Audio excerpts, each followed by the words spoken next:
Hey everyone, and welcome! As your chemistry tutor, today we are going to crack one of the most crucial topics for your SPM exam, the role of water with acids and alkalis. Now, this concept is a super common exam trap, so let's just get right into it.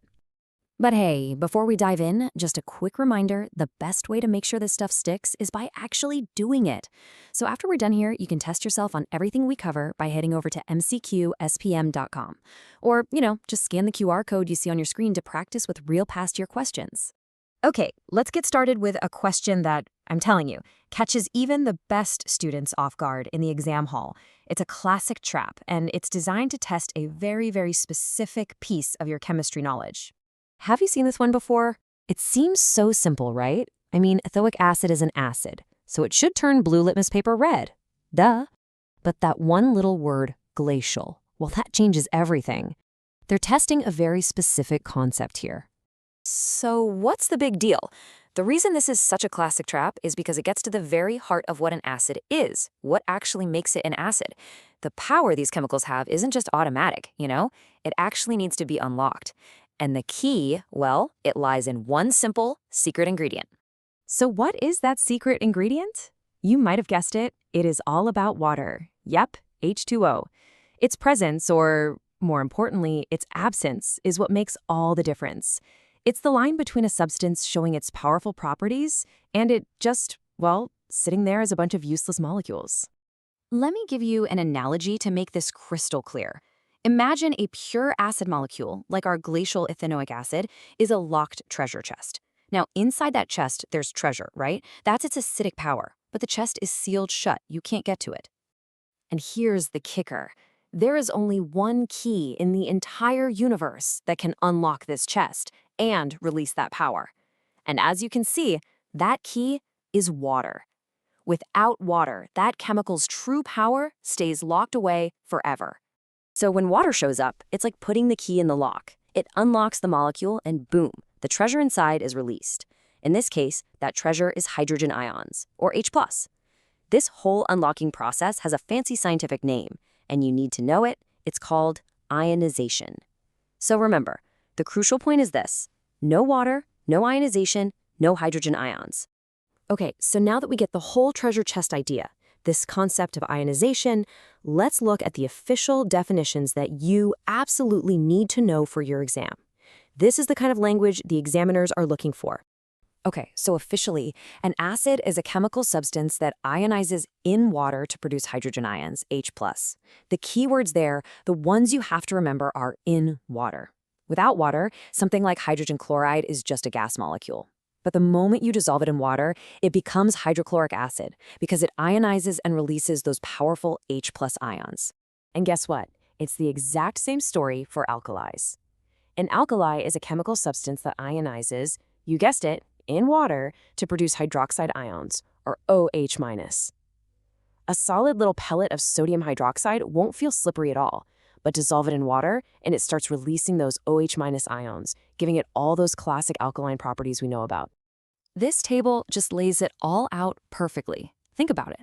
All the properties we spend so much time memorizing, the pH, the taste, the effect on litmus paper, all of them depend entirely on the presence of either H+ or OH- ions, and those ions are only produced, say it with me, in water. We can even get a little more detailed here. We can classify acids by how many of these hydrogen ions just one molecule can produce when it ionizes in water. We call this its basicity. So a monoprotic acid releases one H+ ion, a diprotic acid releases 2, and the triprotic acid? Yep, it releases 3. Okay, theory is great, but let's bring it all back to what really matters, the exam hall.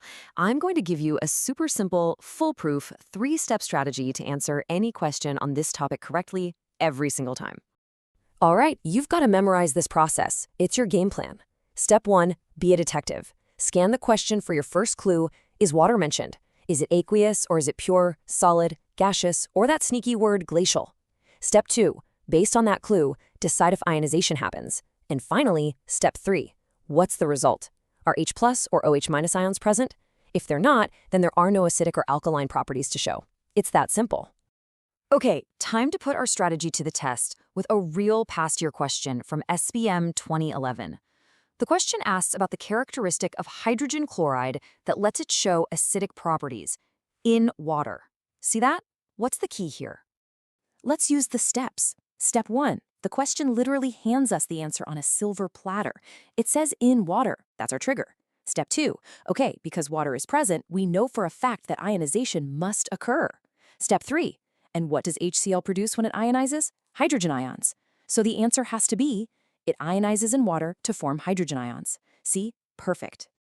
And now we can go full circle. Let's confidently go back and demolish that tricky question from the beginning. Why does glacial ethanoic acid not change the color of blue litmus paper? Let's apply our strategy. The answer is so simple now, isn't it? Step 1. The key is that word glacial. In chemistry, that's code for pure and completely water-free. Step 2. Without water, can ionization happen? No way. The ethanoic acid just exists as molecules. Step 3. And if there's no ionization, are there any free H+ ions? Absolutely not. And therefore, it cannot show any acidic properties. The litmus paper stays blue. Mystery solved. So, if you remember just one single thing from this entire explainer, please make it this golden rule. This is the core concept that's going to help you answer dozens of exam questions correctly. Just burn this powerful little phrase into your brain. No water, no ions, no power.